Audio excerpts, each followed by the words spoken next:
रही है, मंजिल भी मिल रही है, मंजिल भी मिल रही है, मंजिल भी मिल रही है। तेरी राह चलते चलते, तेरी राह चलते चलते, तेरी राह चलते चलते, तेरी राह चलते चलते, मेरी बात बन रही है, मेरी बात बन रही है, मेरी बात बन रही है, मेरी बात बन रही है। तेरी बात करते करते, तेरी बात करते करते, ये रात ढल रही है, ये रात ढल रही है। तेरा नाम जपते जपते, तेरा नाम जपते जपते।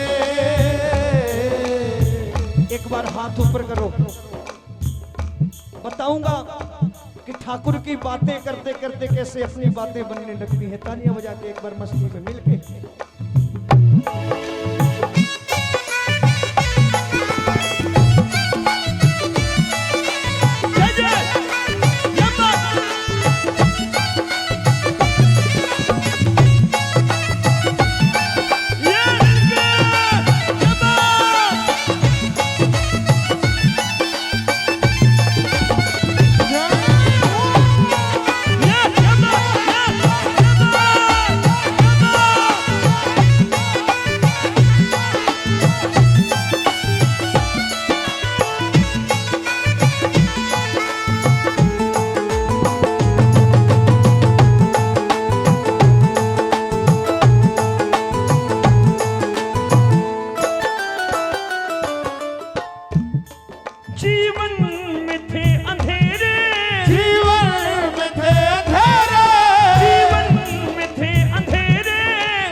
मुझ दे गई उजाला, मुझ दे गई उजाला, मुझ दे गई उजाला, गई उजाला।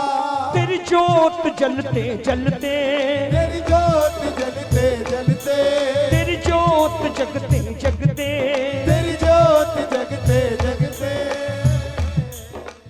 एक पंक्ति गाइए, मैं बाबा से अरदास करूंगा बाबा आपकी बात बनाए, लेकिन ताली बजा के गाइए।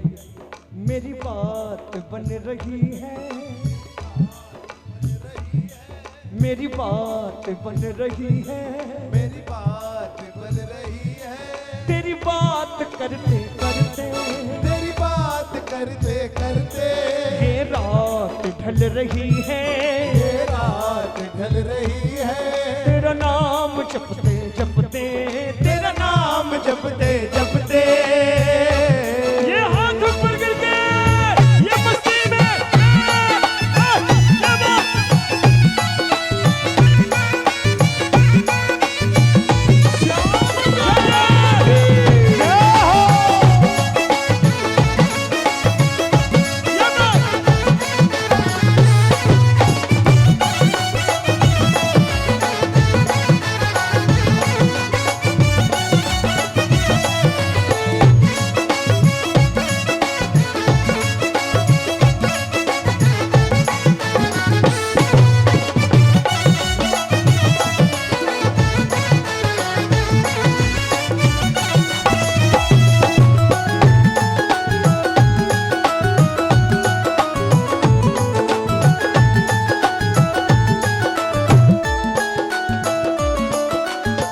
दोनों हाथ ऊपर करके, कोई हाथ नीचे ना रहे। ठाकुर से कहना ठाकुर कुछ नहीं चाहिए, बाबा कुछ नहीं चाहिए, मेरा हाथ थामे रहना, मेरा हाथ थामे रहना, मेरा हाथ थामे रहना, मेरा हाथ थामे रहना। कितनी कठिन घड़ी हो, कितनी कठिन घड़ी हो, कितनी कठिन घड़ी हो, कितनी कठिन घड़ी हो, कितनी कठिन घड़ी हो,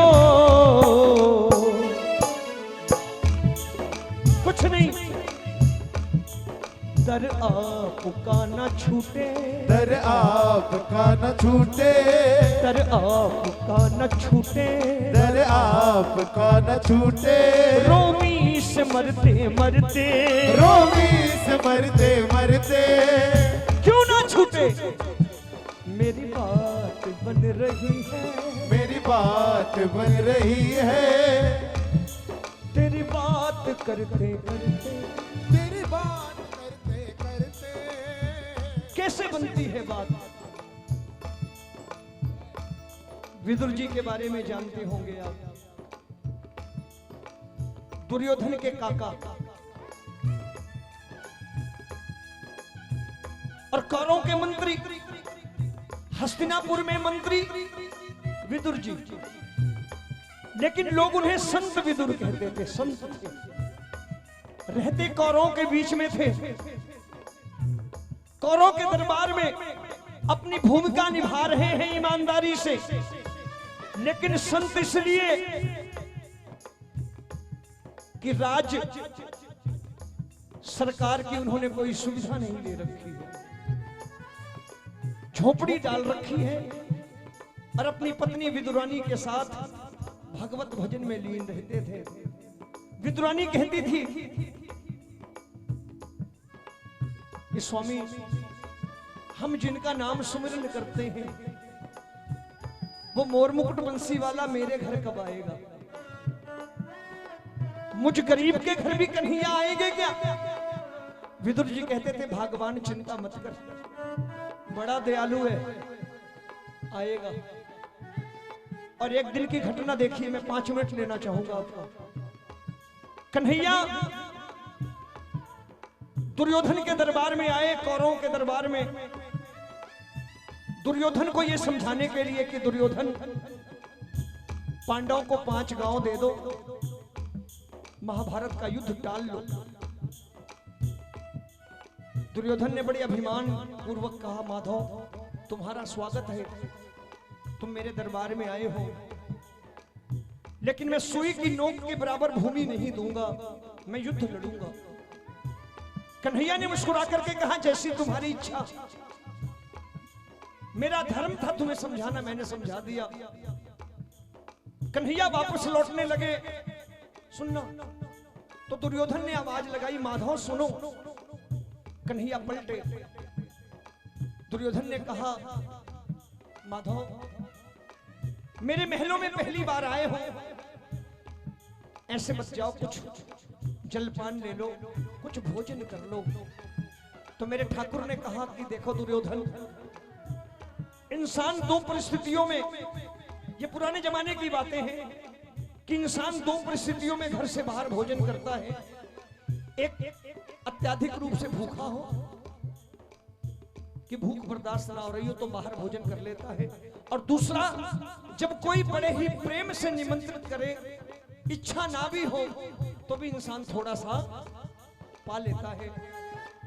कन्हैया ने कहा, दुर्योधन पहली बात तो मुझे भूख नहीं है, और दूसरी बात रही निमंत्रण की, तो तुमसे पहले निमंत्रण मुझे मेरे काका विदुर की तरफ से आया हुआ है, मेरे काका विदुर की तरफ से निमंत्रण आया हुआ है। विदुर जी रोने लगे कि दुनिया अंतर्यामी कहती थी, आज देख लिया। विदुर जी ने कहा, मनी मन कहा, मारे कन्हैया, कल इसी दरबार में दुर्योधन ने मेरा किसी बात पे अपमान किया था, भरे दरबार में मुझे अपमानित किया, लेकिन तेरी लीला अपरंपार, आज तूने भरे दरबार में दुर्योधन का निमंत्रण ठुकराकर मुझ गरीब का निमंत्रण स्वीकार करके मेरा मान भरे दरबार में बढ़ा। विदुर जी दौड़े दौड़े पहुंचे अपने घर, झोपड़ी में विदुरानी से बोले, भाग्यवान भाग जाग गए। विदुरानी ने कहा, क्या हो गया। बोले, जिसकी बातें करते थे वो आ रहा है, मेरी बात बन रही है, मेरी बात बन रही है। बोले, जिसकी बातें करते थे वो आ रहा है। विदुरानी ने कहा, घर में खाने को कुछ नहीं है, 5-7 केले हैं, 5-7 केले पड़े हुए हैं। विदुर जी ने कहा, चिंता मत कर, टोकरी दे, बाजार से लाता हूं। विदुर जी ने टोकरी ली, मिठाई की दुकान पे पहुंचे, बोले अच्छे मेवे के लड्डू बना, आज मेरा ठाकुर आ रहा है, भोग लगाना है। विदुर जी हलवाई की दुकान पे प्रसाद खरीद रहे हैं, इधर मेरा कन्हैया पहुंच गया झोपड़ी में। सुनना, इस दृश्य की कल्पना करना मेरी माताएं बहनें बैठी हैं कि कन्हैया पहुंचे झोपड़ी में, सांकल खटखटाई और बड़े प्रेम से बोले काकी काकी किवाड़ खोलो, कृष्ण आया है। काकी किवाड़ खोलो, कृष्ण आया है। विदुरानी स्नान कर रही थी, विदुरानी नहा रही थी, कानों में शब्द पड़े कृष्ण आया है, तो कृष्ण को प्रतीक्षा ना करनी पड़े, कन्हैया को दरवाजे पे खड़े होकर इंतजार ना करना पड़े। विदुरानी ने क्या किया, कपड़े नहीं पहने, विदुरानी ने कपड़े पहने नहीं, लपेट लिए। पहनना और लपेटना अलग बात। लपेट लिए और आकर किवाड़ खोला। कन्हैया ने देखा कि काकी ने ढंग से वस्त्र नहीं पहने, अपनी काली कंबली उतारी और विदुरानी को उठा दी। मेरी बात मानना, ठाकुर से मिलने के लिए, मंदिर आने के लिए तन का श्रृंगार जरूरी नहीं होता, मन का श्रृंगार ज्यादा जरूरी होता है। विदुरानी ने तन का श्रृंगार नहीं किया, मन का श्रृंगार किया है। कन्हैया ने देखा काकी ने कपड़े नहीं पहने, अपनी काली कंबली उतार करके उठा दी। विदुरानी उंगली पकड़ करके अंदर लाई, कहती थी बैठो, छोटा सा आंगन है, झोपड़ी है। कन्हैया बैठने को होते बोले यहां नहीं, यहां बैठो। फिर बैठने को होते कहते नहीं, यहां भी नहीं, यहां बैठो। मुस्कुराकर मेरे ठाकुर ने कहा काकी सिर्फ इधर उधर बैठाती रहोगी कि कुछ खिलाओगी? जोरों से भूख लगी है, कुछ ले आओ। दौड़ी गई, केले ले आई, लेकिन देखे जा रही है ऐसे ऐसे। केले भी उठा रही है तो कन्हैया को देखे जा रही है। विश्वास नहीं हो रहा, मेरे घर आया है। मेरी बात बन रही है, मेरी बात बन रही है, तेरी बात करते करते, तेरी बात करते करते। देखे जा रही है, केले छिले, कन्हैया की तरफ देखते देखते गिरी फेंक दी, केले की गिरी फेंक दी, छिलका ठाकुर के मुंह में। मेरा ठाकुर छिलके खा रहा है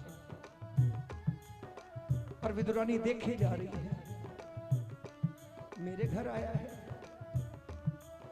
विदुर जी बाजार से लौटे हैं, दरवाजे पर खड़े होकर देखा कि विदुरानी केले के छिलके खिला रही है और कन्हैया खाए जा रहे हैं। जोर से आवाज लगाई, अरे बावली हो गई है, घर आए मेहमान को केले के छिलके खिला रही है।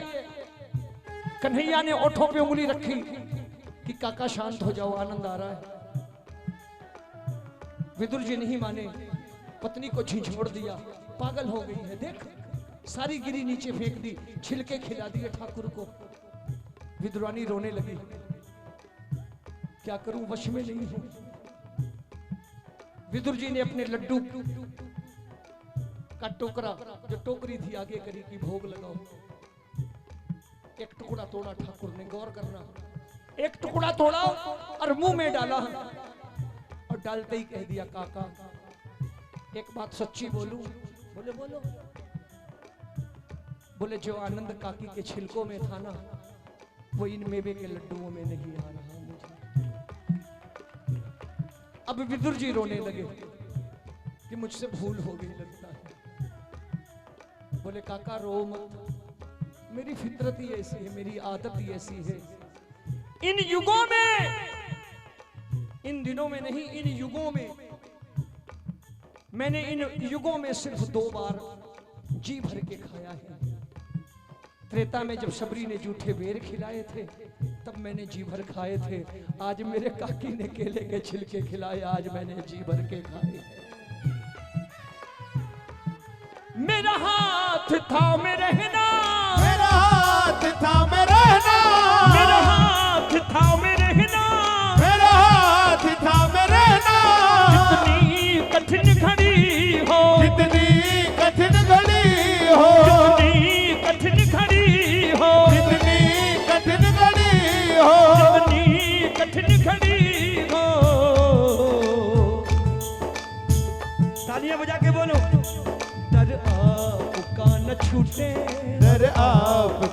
छूटे, दर आपका न छूटे, दर आपका न छूटे।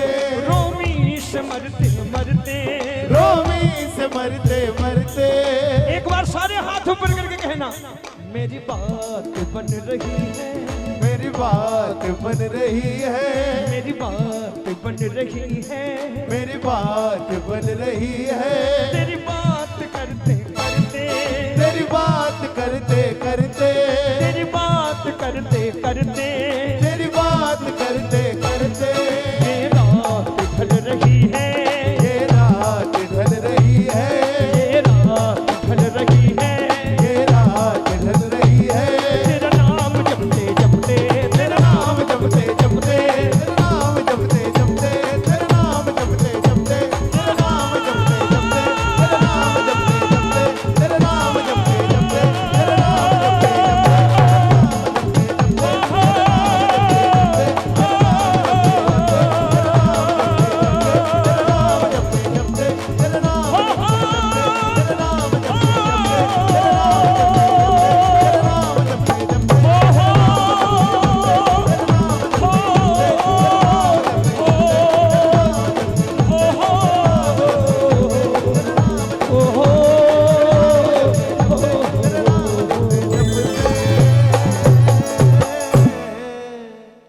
मेरी बात बन, मेरी बात, तेरी बात। जो मेरी नई बहन बेटियां हैं, युवा, उनके लिए कह रहा हूं कि थोड़ी देर के लिए घर में बात किया करो ठाकुर की, लेकिन किया करो। नई बच्चियां जो हैं, जो मॉडर्न हैं, जो ज्यादा वक्त फेसबुक और व्हाट्सएप पे लगा रही हैं, मैं उनसे कह रहा हूं थोड़ी देर के लिए किया करो। थोड़े भी संस्कार चले जाएंगे ना बच्चों में, तो मैं गारंटी के साथ कहता हूं कभी इस बात की चिंता नहीं होगी कि मेरा बच्चा मेरी सेवा करेगा कि नहीं करेगा। ये मैं गारंटी देता हूं। आंचल पकड़ के कहेगा, माँ तू जैसा बोल वैसा ही करूंगा। सबसे बड़ी टीचर माँ होती है बच्चों की, पहली टीचर। और जिस माँ ने अपने बच्चों को टीच नहीं किया, दुनिया का कोई टीचर टीच नहीं कर सकता। पहली शिक्षिका माँ होती है जीवन में। आओ, कृपा करता सामरिया